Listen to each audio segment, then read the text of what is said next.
முதலாவது விஷயம், ரசூலுல்லாஹி ஸல்லல்லாஹு அலைஹி வஸல்லம் அவர்களுக்கு 11 மனைவியர்கள் இருந்தனர். 11 மனைவியர்கள் இருந்தனர். அதில் மாரியா அல் கிபித்தியா என்று சொல்லி எகிப்திய மன்னனால், அதாவது சிறை கைதியாக இருந்து ரசூலுல்லாஹி ஸல்லல்லாஹு அலைஹி வஸல்லம் அவர்களுக்கு அனுப்பப்பட்ட ஒரு பெண்மணியான மாரியத்துல் கிபித்தியா மனைவியா இல்லையா என்பதில் ஒரு கருத்து முரண்பாடு என்ன செய்கிறது இருக்கிறது. அல்லது சிறை கைதியாகவே ரசூலுல்லாஹி ஸல்லல்லாஹு அலைஹி வஸல்லம் அவர்கள் வைத்துக் கொண்டிருந்தார்களா என்பதில் ஒரு கருத்து முரண்பாடு இருக்கிறது.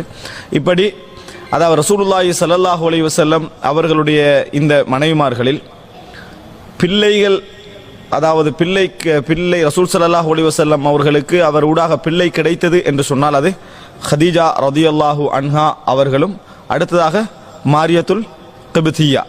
கிபித்தியான்னு சொன்னால் கிபித்தியர்கள் அப்படி என்று சொல்லக்கூடிய எகிப்துடைய, அதாவது மூல வம்சம், எகிப்துடைய மூல வம்சத்துக்கு வந்து கிபித்தியர் சொல்லுவார்கள். அந்த அதாவது கிபித்தியர்கள் என்கின்ற அடிப்படையில் அவங்க கிபித்தியா என்ற பேர் என்ன செய்யும் வரும். அப்போ மாரியா மனைவியாக இருந்தாரா அல்லது அடிமை பெண்ணாக சிறை கைதியாகவே இருந்தார்களா என்பதில் ஒரு முரண்பாடு இருக்கிறது. எப்படியோ ரசூல் ஸல்லல்லாஹு அலைஹி வஸல்லம் அவர்களுக்கு பிள்ளை கிடைத்தது அப்படி என்று சொன்னால், பிள்ளை பெற்றெடுத்தார்கள் என்று சொன்னால் யார் மூலம்? ஒன்றில் ஹதீஜா ரதியல்லாஹு அன்ஹா அவர்கள் மூலம் 6 பிள்ளைகளும், மாரியா மூலம் ஒருவரும். ஹதீஜா ரதியல்லாஹு அன்ஹா அவர்கள் மூலம் 6 பேர் என்பதை இப்போ நம்ம விரிவாக பார்ப்போம். அதில் மாரியாவின் மூலம் கிடைத்த பிள்ளையுடைய பேர், நம்ம தான் ரசூல் ஸல்லல்லாஹு அலைஹி வஸல்லம் வரலாறு நல்லா படிச்சுக்கிறோம், அதனால் கன்ஃபார்மாக எல்லாரும் ஒத்தருடாமல் என்ன செய்வாங்க, அதில் சொல்லுவாங்கன்ற ஒரு நம்பிக்கை நம்மளுக்கு இருக்குது. அந்த அடிப்படையில் மாரியாவின் மூலம் கிடைத்த பிள்ளையுடைய பேர் ஒவ்வொரு பேராக சொல்லிட்டு போங்க, ஏதோ ஒன்று வந்துடும். இப்ராஹிம், பாரக்கல்லாஹு ஃபீக், இப்ராஹிம் தான் மாரியா என்ற பேர். அதில் கருத்து முரண்பாடே இல்லை, அதில் முரண்பாடே இல்லை. இப்ராஹிம் என்கின்ற பிள்ளை ரசூலுல்லாஹி ஸல்லல்லாஹு அலைஹி வஸல்லம் அவர்களுக்கு யார் மூலம்? அதாவது மாரியாவின் மூலம் தான் என்னது ரசூல் ஸல்லல்லாஹு அலைஹி வஸல்லம் அவர்கள் கிடைத்த என்ற செய்தி நம்ம என்ன செய்கிறோம், பார்க்கிறோம். அது அல்லாமல் ரசூல் ஸல்லல்லாஹு அலைஹி வஸல்லம் அவர்களுக்கு மற்ற பிள்ளைகள் அனைவரும் ஹதீஜா ரதியல்லாஹு அன்ஹா தான், அதாவது அந்த பிள்ளைகளுக்கு காரணமாக இருந்தார்கள். இதிலே ஹதீஜா ரதியல்லாஹு அன்ஹா அவர்களுடைய வயது, நான் ஹதீஜா வரலாறுல தலைப்பு, ஹதீஜா ரதியல்லாஹு அன்ஹா அவர்களுடைய வயது சம்பந்தமாக பிரபல்யமான செய்தி, அவர் 40 வயதிலே தான் ரசூல் ஸல்லல்லாஹு அலைஹி வஸல்லம் அவர்கள் திருமணம் முடித்தார்கள் என்பது. ஆனால் ஹதீஸ் துறையிலே அறிவிப்பாளர் வரிசை ரீதியாக எடுத்து நோக்கினீங்க என்று சொன்னால் மிகவும் நெருக்கமானதும் பொருத்தமானவும் செய்தி, ஹதீஜா ரதியல்லாஹு அன்ஹா அவருக்கு 28 வயதாக இருந்தது என்பதுதான் பொருத்தமான ஒரு செய்தி. வரலாற்றை நாங்கள் பார்க்கிறோம், 2 செய்தி வருது. ஒன்று, ஹதீஜா ரதியல்லாஹு அன்ஹாவுக்கு 40 வயது என்றது. இந்த 40 வயது என்றதை அறிவிக்கக்கூடிய வரலாற்று ஆசிரியர் யாருன்னு சொன்னால் வாக்கிதி என்றவர் அறிவிக்கிறார். வாக்கிதியை பொறுத்த வரைக்கும் வரலாற்று துறையில் அவர் நிறைய செய்திகளை கொண்டு வந்து தந்தார். அப்படி என்று இருந்தாலும் கூட அவர் வந்து, அதாவது பொய்யர் அப்படி என்று சொல்லி விமர்சிக்கப்பட்டவர், நிறைய பொய் சொல்லக்கூடியவர், வேண்டுமென்று இட்டு கட்டக்கூடியவர் அப்படி என்ற விமர்சனம் அவருக்கு என்ன செய்து எல்லா அறிஞர்களாலும் செய்யப்பட்டிருக்கிறது.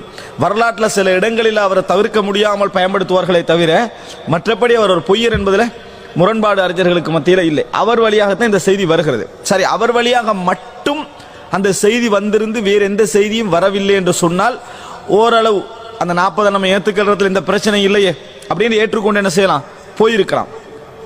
ஆனால் இன்னொரு அறிவிப்பு வருகிறது, அது வந்து பலகீனமான அறிவிப்பு, பலமான அறிவிப்பு இல்லை, ஆனால் பொய்யர்கள் இடம்பெறக்கூடிய அறிவிப்பு அல்ல, அது பலகீனமான அறிவிப்பு தான். இன்னொரு அறிவிப்பு வருகிறது, சாதாரண அறிவிப்பு.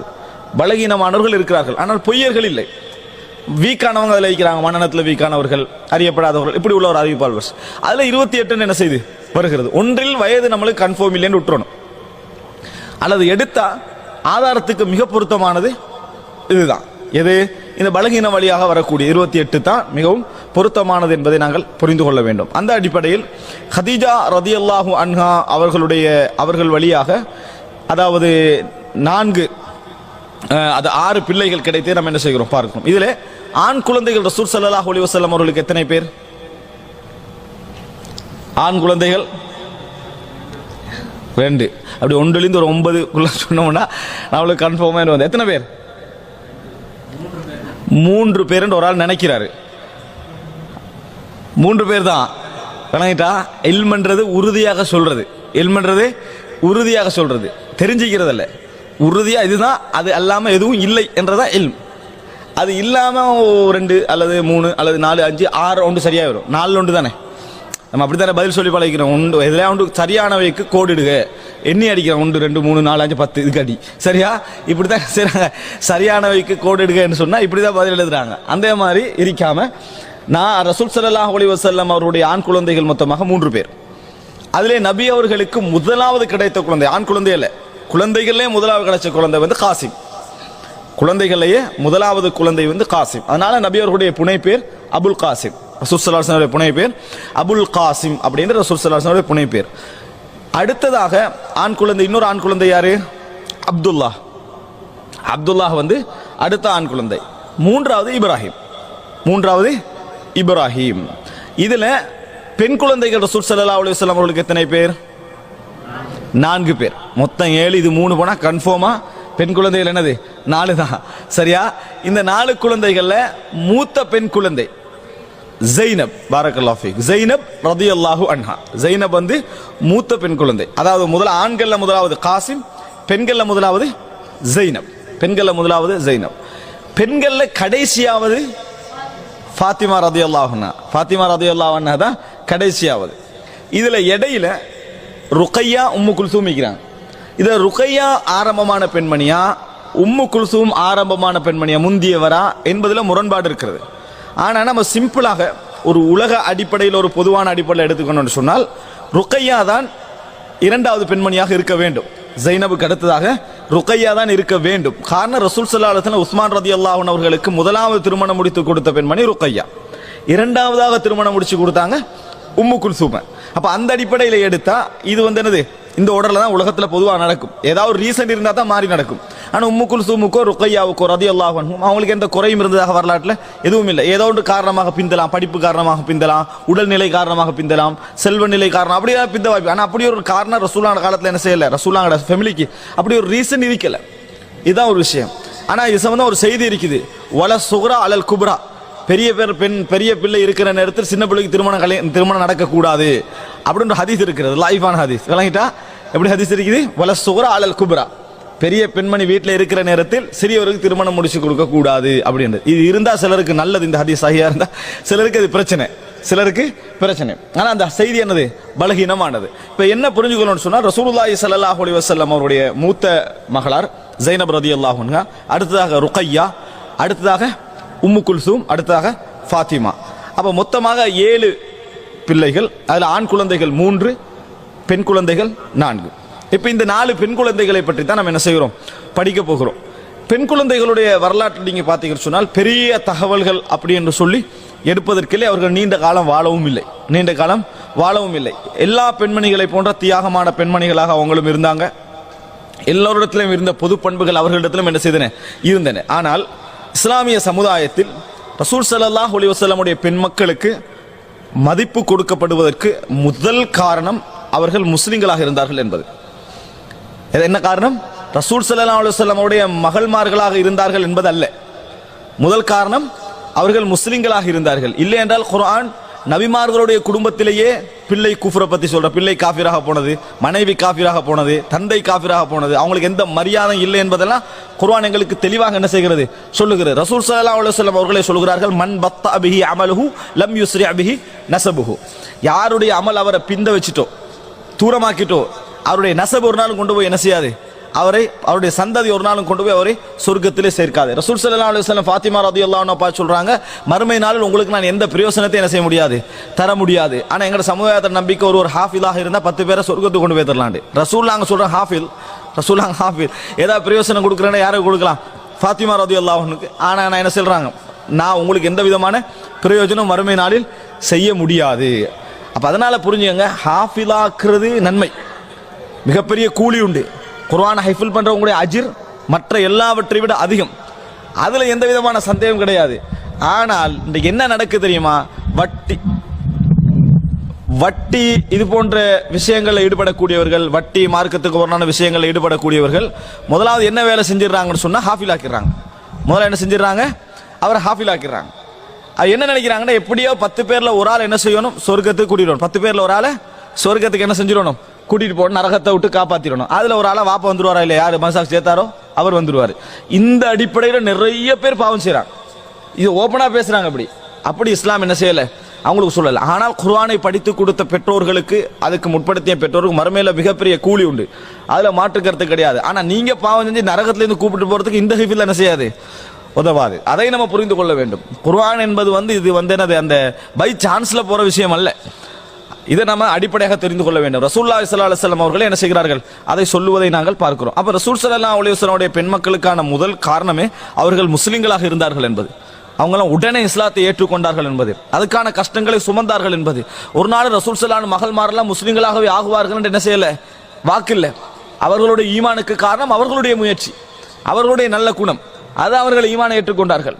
இல்லை என்று சொன்னால் அவர்கள் அதை புறக்கணிச்சு இந்த உலகத்துல நிறைய நல்ல வாழ்க்கை என்ன செஞ்சிருக்கலாம், பெரிய ஒரு பணக்கார வாழ்க்கைன்னு வாழ்ந்திருக்கலாம். ஆனால் அவங்க இஸ்லாத்தை என்ன செய்தார்கள், தேர்வு செய்து கொண்டார்கள். அந்த தியாகத்துக்கு தான் முதல் இடம். இரண்டாவது, ரசூலுல்லாஹி ஸல்லல்லாஹு அலைஹி வஸல்லம் அவருடைய பெண் மக்கள், அவர்கள் நபிகளாருடைய பெண் மக்கள். நபிகளாரை நேசிப்பவர் நிச்சயமாக நபிகளாரோடு சம்பந்தப்பட்ட எல்லாவற்றையும் நேசிப்பான்.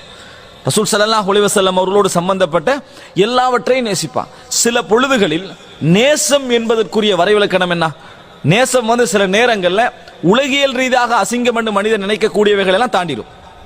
உலகியல் ரீதியாக மனிதன் எதையெல்லாம் அசிங்கம் நினைப்பானோ அதையெல்லாம் தாண்டிடும் நேசம். அப்படியா இல்லையா? அன்பு, நேசம், பாசம் என்றது உலகியல் பார்வையில் என்ன செய்யும், அது கொஞ்சம் ஒரு அசௌகரியமான விஷயமா இருக்கும்.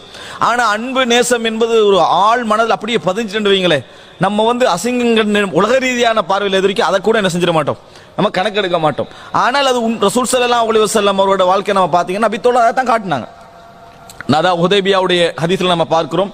எச்சில என்ன செய்யறாங்க சஹாபாக்கள், எடுத்து மேல தேய்ச்சிக்கனாங்க, நம்ம என்ன செய்யறோம் ஹதீஸ்ல பார்க்கிறோம்.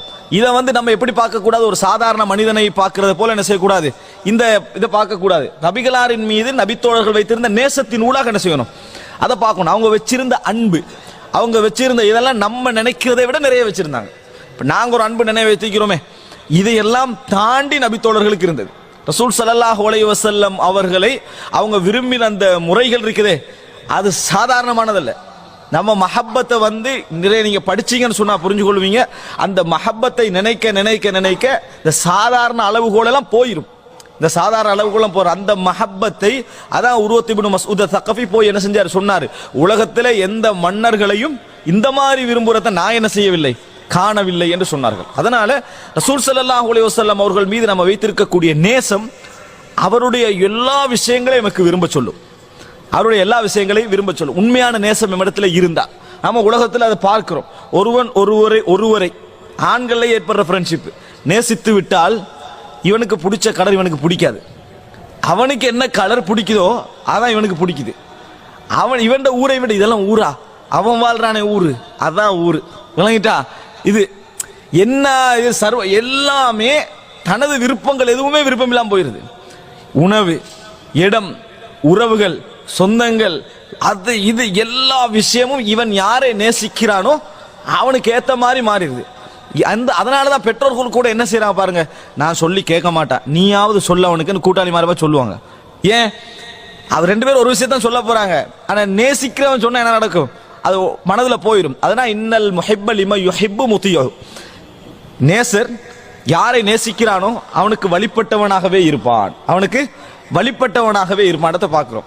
அப்ப அந்த அடிப்படையில் ரசூலுல்லாஹி ஸல்லல்லாஹு அலைஹி வஸல்லம் அவர்களோடு நம்ம நேசம் நிறைய இருந்தா அவர்களோடு சம்பந்தப்பட்ட எல்லாவற்றையும் விரும்புவோம், அவர்களோடு சம்பந்தப்பட்ட எல்லாவற்றையும் விரும்புவோம். அதே நேரம் ரசூலுல்லாஹி ஸல்லல்லாஹு அலைஹி வஸல்லம் அவர்களுடைய உறவுகள், வரலாறுகள் இதெல்லாம் படிக்க நம்ம என்ன செய்வோம், விரும்புவோம். ரசூல் ஸல்லல்லாஹு அலைஹி வஸல்லம் அவர்களை உலக விஷயத்துல ஃபாலோ பண்ணணும் கடமையா இல்ல, உலக வாழ்க்கையில் அவங்க எப்படி அவங்களுடைய கலாச்சார அடிப்படையில் அவர்களுடைய சூழலுக்கு ஏற்ப எப்படி இருந்தார்களோ அதையெல்லாம் ஃபாலோ பண்ண நம்மளுக்கு கடமை இல்லை. ஆனா நேசம் அதிகமான என்ன செய்யும், எங்களுக்கு அப்படியெல்லாம் உணர்வு.